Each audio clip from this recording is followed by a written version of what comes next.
சிவப்பு நிற சந்திரன் என்ற கான்செப்ட் நாங்கள் எடுத்தோம்னு சொல்லி சொன்னா ஏன் சிவப்பா விளங்கின அது சந்திர கிரகணம்னால சிவப்பா விளங்கினு சொல்லி நம்ம கதையை சொல்லி கொண்டு போறோம். சிம்பிளா சொன்னா எங்களுக்கு சந்திரன் சுயமான சந்திரன் ஒளிய தருதா அல்லது சூரியன் கிட்ட இருந்து ஒளிய பெற்று எங்களுக்கு தருதா? சூரியன் கிட்ட இருந்து ஒளிய பெற்று தான் என்ன செய்யுது இந்த சந்திரன் எங்களுக்கு தருது. ஸோ வளமையாக நாங்கள் காண்ற சந்திரன் என்ன செய்யறேன்னு சொல்லி சொன்னா தம்பி, சூரியன் கிட்ட இருந்து இந்த சூரிய ஒளிய சந்திரன் பெற்று எங்களுக்கு தருது.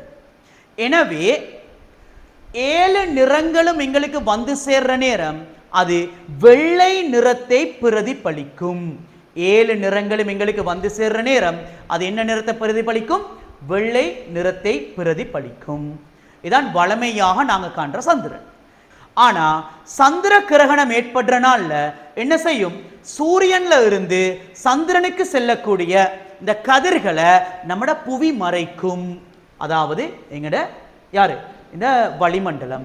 இந்த சந்தர்ப்பத்தில் இந்த ஊதா நிறமாக இருக்கட்டும், நீலமாக இருக்கட்டும், பச்சை நிறமாக இருக்கட்டும், இந்த நிறங்கள் எல்லாம் தம்பி விரைவாக முறிவடையும். எனவே அது சந்திரன் நோக்கி போகாது.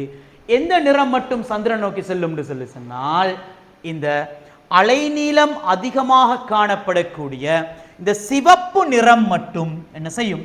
சந்திரனை நோக்கி செல்லும். எனவே செல்லக்கூடிய அந்த சிவப்பு நிறம் சந்திரனில் பட்டு அது என்ன செஞ்சுட்டு எதை நோக்கி வந்துட்டு சந்திரனில் பட்டு அது புவியில இருந்து பார்க்கிற எங்களுக்கு சந்திரனை சிவப்பு நிறமாக தோற்றமளிக்க செய்தது.